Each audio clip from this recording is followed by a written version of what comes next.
А Бадран кто сейчас? Пойдем поговорим здесь. Не, подождите. Нет, Здравствуйте. ждать не будем. Не У него трог- в списках нет. Мы посмотрели. Подождите, а вы кто? Вы чиновник. Почему вы в работу общественной организации вмешиваетесь? На каком Я не основании? вмешиваюсь в деятельность общественной Почему вы организации. трогаете общественника? Почему руками Я его не трогаете? бью. Вы не трогаете. Зачем вы ему бейдж вырвали? Зачем вы ему бейдж? Почему вы даете указания полицейским? Вы кто?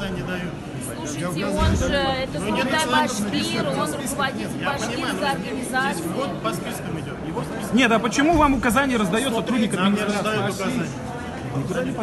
Давайте не будем это... Пошли посидим, пошли. А?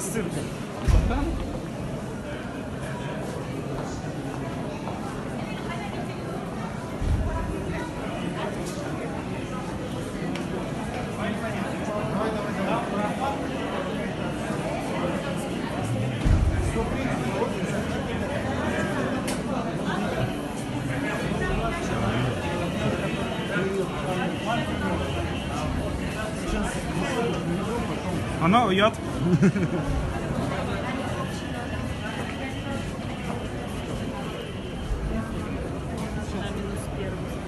Вы далеко не отходите.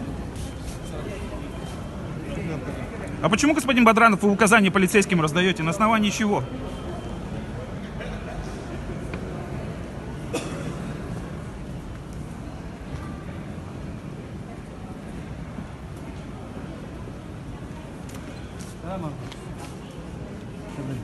Все,